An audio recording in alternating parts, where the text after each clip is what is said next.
What's up guys, and welcome back to my channel pitolinmotion, a place for busy people and dream chasers looking to achieve their goals in a more efficient way. So if you're new here, hello, welcome. My name is Ira and I do project management, self-improvement and the occasional lifestyle video. So make sure you hit that subscribe button if that sounds like interesting content to you. And to my lovely subscribers coming back for another video, hello, get to the back because you already know it's going to be a good one.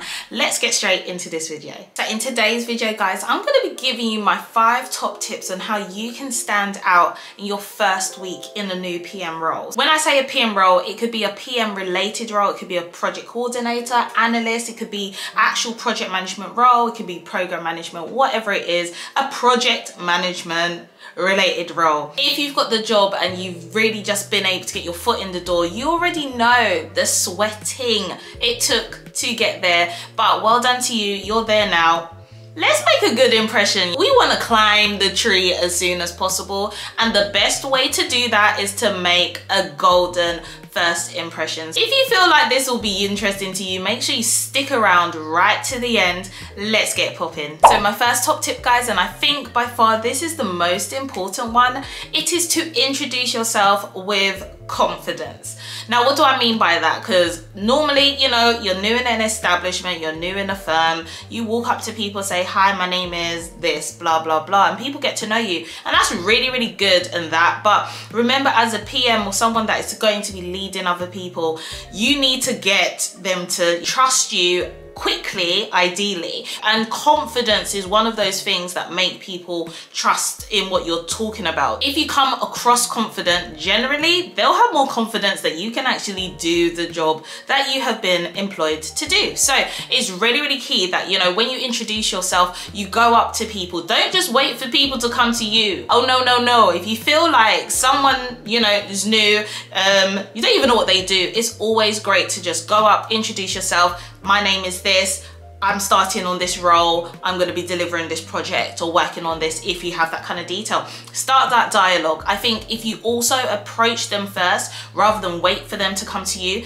it shows so much more confidence. It lets them know, okay, cool, one, this person's approachable, you know, very, very key. There's a lot of PMs out there, I know, they ain't too approachable, and it's really hard to manage a team and build a team with someone that doesn't come across approachable. So make sure you do that. Come across confident, introduce yourself, let people know that they can come to you if they need anything. Number 2 then is to get to know your stakeholders and get to know them fast. I've already said this in countless videos. 80% of project management is communicating.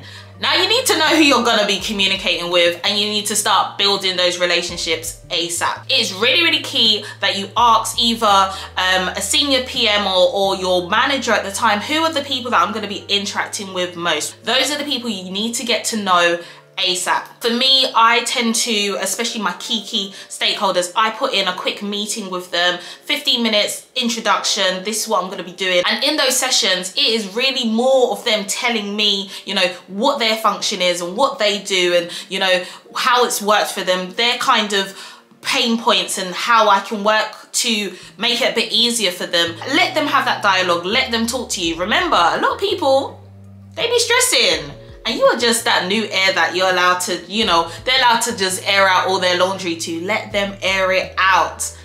Let them be a chatty patty, because it's a good way to understand, you know, honestly how they feel about certain things, so you can start to understand how to deal with that stakeholder. Really key thing if you want to be a good PM is to understand that not every stakeholder you talk to the same, not every stakeholder you say the same amount of information to. You need to understand what that stakeholder really requires and then be able to communicate that effectively. Number 3, you need to build credibility with your core team. So when I say core team, I'm talking about the people that you are literally going to be working with day to day. Normally these are like your technical resources, so engineers, architects, designers, etc. Those are the people that on a day-to-day basis, if something's messing up, you know, and you need it fixed, they're the ones you need to go to. So they've got to believe, trust in what you can provide. A really great way to build credibility, in my opinion, is to say something to them. Say, you know, I'm gonna put in this session, or I'm gonna chase up with this person, and actually do it. I think a lot of people do come into project management and just feel like they can leave a lot of empty promises out there and hopefully things will fix themselves. Not always. The best PMs are ones that can facilitate change, and those ones that can unblock things for their team. So you want to be that person. Very early on, try to find out, you know, what are the pain points within the team? What are the weaknesses? Where are they finding it difficult? And start looking at making some kind of commitment to them to make it a bit easier. The moment you start to fulfill those promises or fulfill those commitments, you will easily, quickly build credibility within your team. And you can definitely start to do these things in the first week or so. Make sure you get to know your day-to-day team. Without them, you are delivering nothing. Number 4 then is to create a quick win list. Now, this one is really, really key, because sometimes you come into a new role and you might actually jump on a project that is already in flight, it's already going, but it's got a couple issues. Ideally, you don't want to hop on them projects, I'm not gonna lie.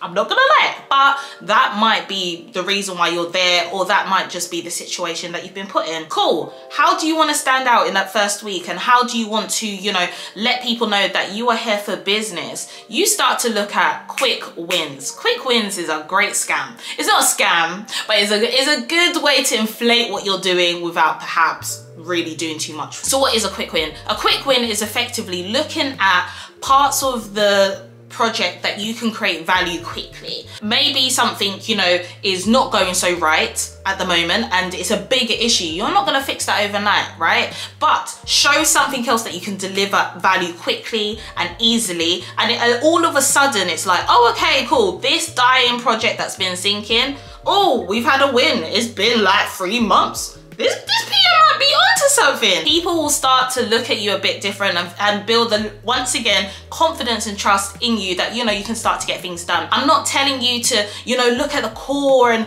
understand why the infrastructure is all wrong. You're gonna get into that when you get into your role. But for now, just look at how I can get quick wins. People's motivations are down. How can I get them up as soon as possible, especially your team? That is so, so important. Lastly then, my top tip on how you can make a great first impression in your first week in a new role is to understand how things work. Sometimes people get into a new business and they just want to reinvent the wheel, look for efficiencies and think they could just save the world. I hear you.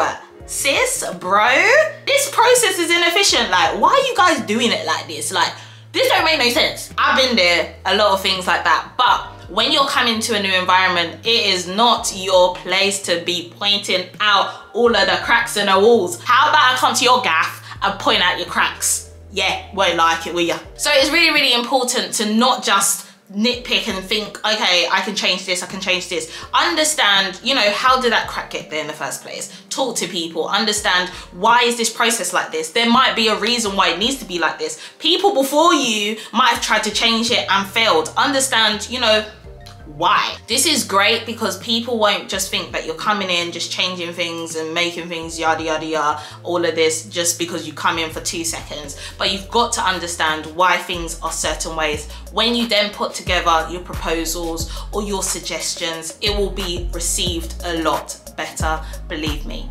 Alright guys, so that's it for this week's video. I hope you enjoyed it. If you did, please give me a big thumbs up. And also, if you just got a new PM role or you're thinking of getting into project management, do drop me a comment down below. I'd love to hear from you. Let me know how it is going. This was a really, really short video because sis has been catching flight. She's tired, she needs to go sleep. But I've definitely got another video coming out very soon. I'm breaking down the differences between project coordinator, project manager and a senior project manager, so you don't want to miss that. Hit the bell notification and I'll see you in my next one.